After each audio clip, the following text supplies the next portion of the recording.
I was worried kind of going into the colonoscopy that like maybe there wasn't something there and or and then I'd have to chase down all these symptoms all over again if it wasn't cancer. But for him to say, we think we found cancer, like that was that reassurance that like, okay, I'm not crazy. This actually is what I have. My name is Jeanine, and I have been diagnosed with stage 3 rectal cancer. And I was diagnosed in January of 2025, and I live in Texas. I actually started having symptoms 20 years ago, and they may or may not be related, but I had rectal bleeding in my mid 20s and got a colonoscopy back then. They said it was just hemorrhoids, so I didn't worry about it. But because of that, any rectal bleeding I had after that, I just kind of dismissed as, oh, it's probably just hemorrhoids. I don't want to go through the colonoscopy again. So just kind of let that go. And about 6 months before my diagnosis, things just started getting progressively worse. It wasn't just the bleeding, it was also just the urgency to go to the bathroom. Like I'd go to the grocery store and like almost immediately I'd have to find a restroom. Um, there was mucus in my stool and they started getting smaller and smaller. So I was definitely starting to get really concerned. So I had booked an appointment with my gastroenterologist, but it took like 3 months to even get the appointment. So that, just waiting, things were getting progressively worse. I was definitely trying to see was there any way I could get in sooner because I knew like, internet, Google, whatever, I was just like, it can't be anything else other than cancer. Like just all of my symptoms. It was really stressful and I was just trying to, do what I could, whether it was trying to eat healthier or just really paying attention to what could I control before I could actually get into the appointment because of the colonoscopy in my 20s. I had various GI issues that just were never really diagnosed. And I thought maybe it was celiac. My sister has celiac, so I thought maybe that was that. I got tested for that. I got tested for so many various different things that just weren't it. The only thing that I knew helped is when I would eat a lower inflammatory diet, that seemed to help my symptoms quite a bit. So I thought, well, okay, something related to what I'm eating. But it wasn't until that 6 months before my diagnosis that it was really like, no, this is something pretty serious. It's not just stuff I'm eating or whatever. I remember explaining all of my symptoms to the nurse, she comes in and checks me in, and her eyes got really wide and she asked me like, do you have any cancer in the family? So I knew that she kind of suspected that. But then when my GI came in and I'm giving him all my symptoms, he's looking at my blood work and he's like, well, your blood work looks fine. There's no way this could be cancer. He's like, it's probably just hemorrhoids or probably a fissure or something like that. But because of my age, he was like, it's still appropriate to do a colonoscopy, so we'll do one anyway.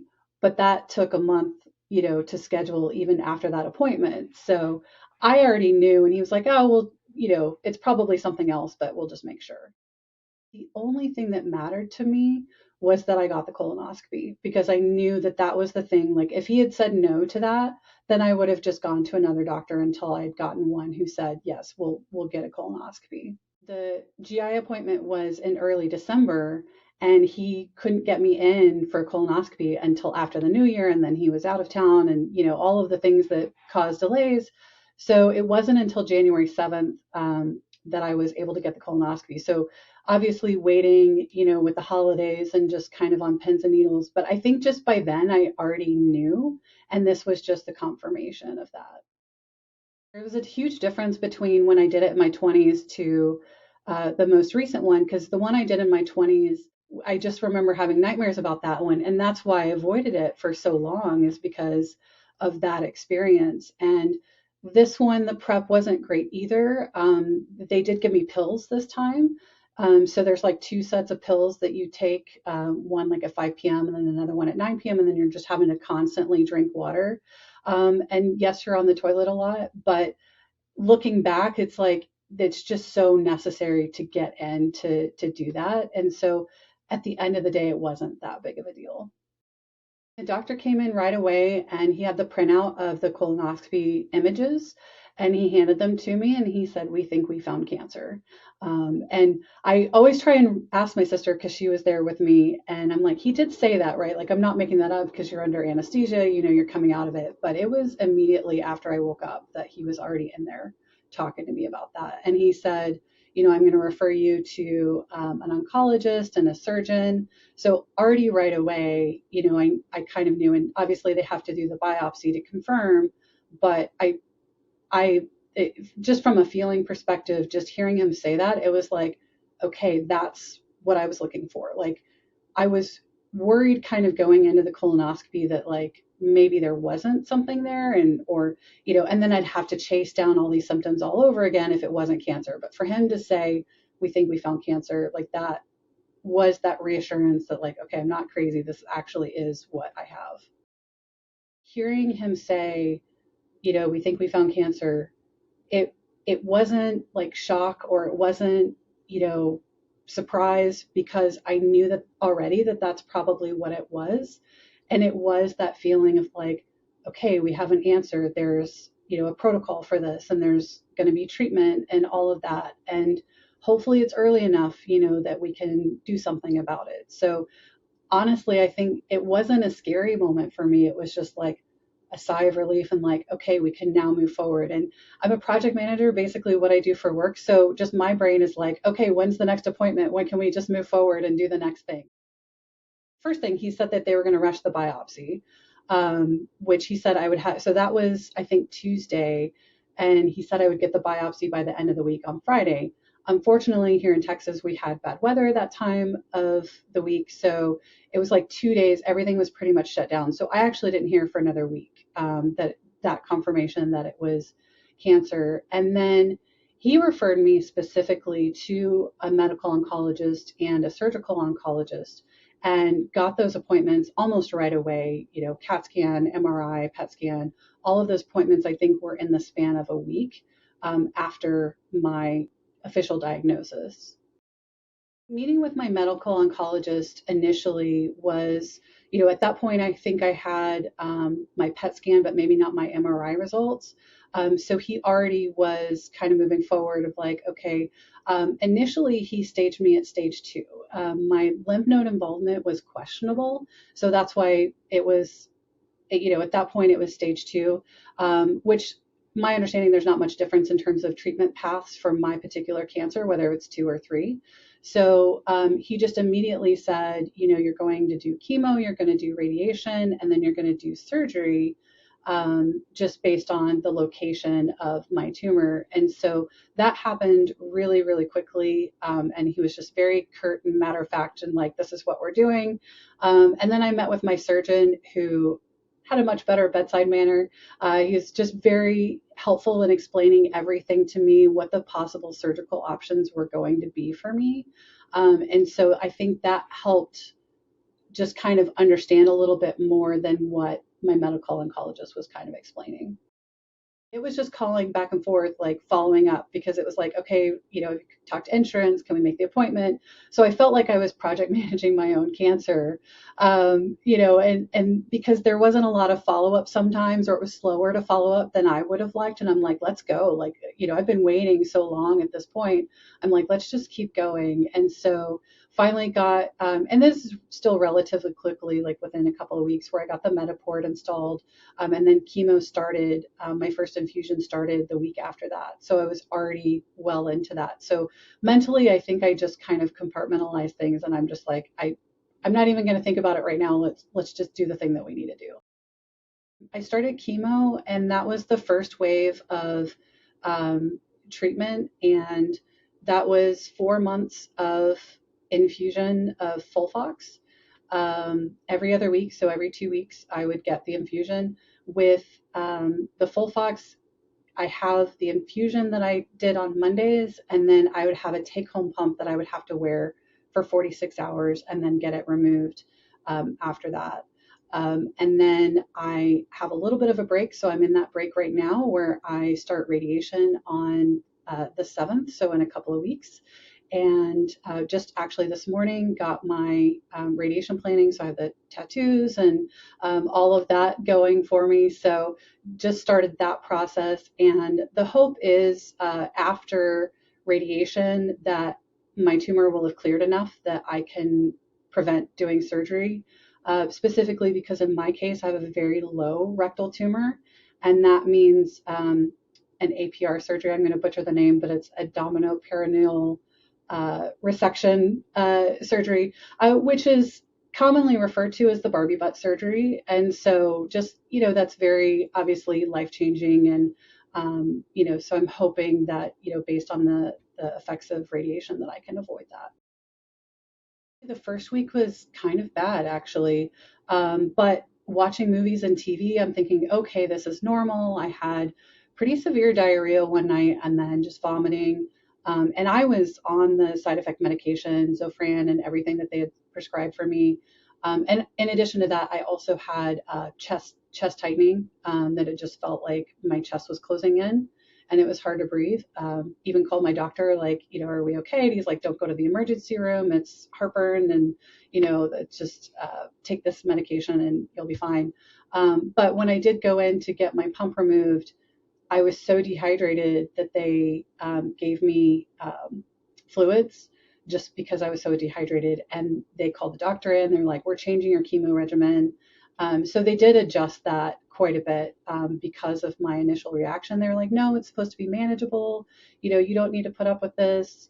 Just let us know. And so it was way more manageable after that. They definitely had adjusted it enough to where I wasn't as nauseous. I didn't have the chest tightening as bad as it was before. It was far more manageable.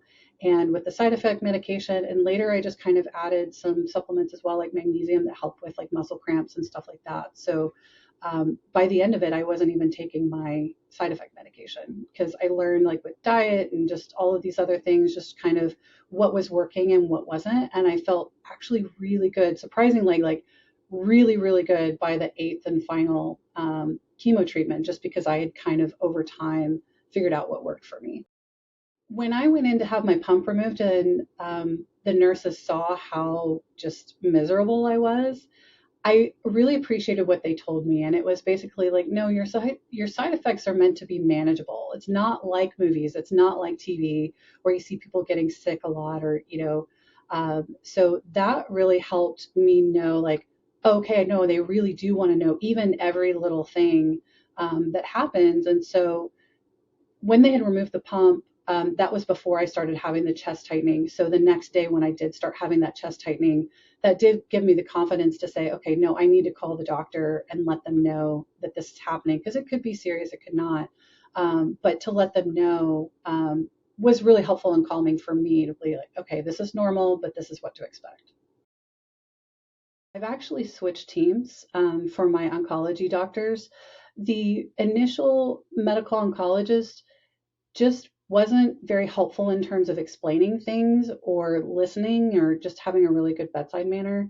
And then when I met with the radiation oncologist for that group, it was just, there were just a lot of red flags for me, and I just didn't feel comfortable. I actually have a skin condition called hidradenitis suppurativa, shortened HS, which could have complications with radiation. He had never heard of that before, and so I didn't really feel comfortable that he didn't really know how to navigate that. And with my other medical oncologist, so I'd gotten a referral to another doctor at a medical research hospital, and I met with him, and I just felt so much more comfortable, and that they were more like a team, whereas my other set of doctors were just three individual doctors that, may call each other occasionally, but it wasn't like a regular meeting. And this time they're much more like all in the same network, and I can see their notes in the portal and all of that. So I think for me, it was knowing that I saw red flags and I wasn't feeling comfortable with my care team, that I needed to make that choice to look for someone who I felt comfortable with, because as I'm going through treatment, I want to feel comfortable. So in terms of advocacy, like, I definitely recommend, like, you have to feel really comfortable with your team, because this is your life and they're treating you. So you want to make sure that they are listening to you, and you're understood by your team. the most emotional part of my diagnosis has been the uncertainty. And especially with not knowing whether or not I'm going to be able to have surgery, not knowing, the prognosis, not knowing even just what my symptom-free time will be. Um, and especially with doing treatment like chemo and radiation that does come with side effects and symptoms, it's just trying to figure out like, how can I squeeze in the life that I want to live? How can I do the things that bring me joy? And so that was a really important piece of having this break between chemo and radiation. My birthday happened to fall 2 weeks after my last chemo infusion. So I hosted a silent dance party or disco party with the headphones and just had everybody dance. I love dancing, so I had everybody dancing, and just was so excited. And then I went on a short vacation after that, and that really helped recenter me because it is emotionally taxing to go through, chemo. And I know prepping for radiation, it's going to be challenging as well. So just really trying to have that mental space to acknowledge, yes, this is hard, but I also want to still live and have fun. I'm always just very positive generally. Just I really try and uplift people and be that positive presence. And I'm not saying that it was always like that, but I think more so now, just witnessing people when you tell them about your diagnosis and just the sadness that comes over them. And it's like, no, I'm okay. I'm still here, and that's the part of my identity that I'm trying to have shine through. Because I've even talked about, even after treatment is completed and I can go and do speaking engagements and things like that, because I want people to know, like, cancer is just not all bad. It's all not all negative. I've actually had some really good experiences meeting people and kind of figuring out myself, through all of this and what's important in life. So there's so much about that, you know, being that positive person and just saying like, no, it's okay. That's kind of become my identity through this. My mom, she had a stroke when I was 13 and she was paralyzed on her left side. And my older sister is 11 years older than me, and she got married that year. So my mom had a stroke in April, and my sister got married in November. And the doctors told her that she would never walk again. And she was able to walk down the aisle at my sister's wedding. It wasn't perfect, and she had my brother at her side, and so it was just really inspiring to me at that young age of 13. And she was just my hero, just throughout that. And so, I lost her a couple years ago. And so that's just been she's my hero. She's my motivation and my inspiration. And it's just like, I know that she got through that with a positive attitude and just, this isn't going to knock me down. Like, I'm going to beat this. I'm going to keep going. And so that has been my inspiration. And I have, so there's a song that also inspires me. It's an REM song called Walk Unafraid.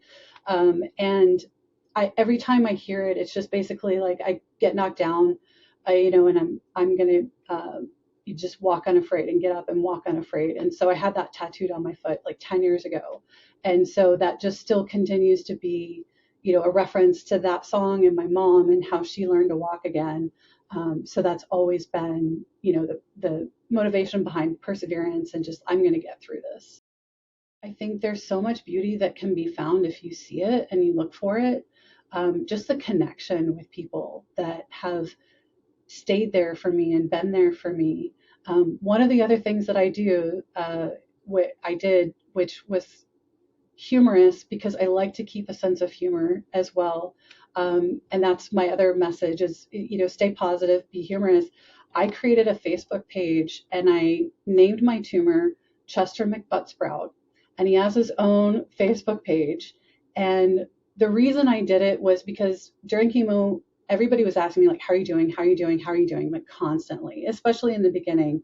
And I was like, I'm good, but how do I tell people I'm good without just saying I'm good, So this Facebook page for me was an outlet for me to be creative and funny. One of the things that I posted as Chester was, I'm a literal pain in the ass, but my manager is toxic AF today because I was going through chemo. And it's just to show like, it doesn't have to be just this dark negative thing. Like the positivity and the humor, I think, just helped get me through it as well. When I went on this trip with my friends right after my birthday, um, they surprised me with a pinata of Chester, my tumor, and I have, I got to whack at it a little bit, and they included matching T-shirts that had. So I did an AI image of my tumor, and they used that image and put it on T-shirts and just, buy Chester, that kind of thing. So that was really cool for them to do. I think the advocacy is the main thing. Like if you don't feel like you're being listened to, or you're not comfortable, or you feel like there's red flags with your doctors, like go find the right ones. And it can be challenging and it can be hard to find ones that listen to you and will try and understand you. I think you just have to be comfortable with your doctors, and then ask questions. Make sure that you understand everything that you want to understand, because rectal cancer can be challenging. It is different from colon cancer, unfortunately, that it's a little bit more rare and it's a little bit more difficult to treat. But getting those answers from your doctors and understanding exactly, like, okay, here's the clear path of how we're going to move forward, I think that's really helpful.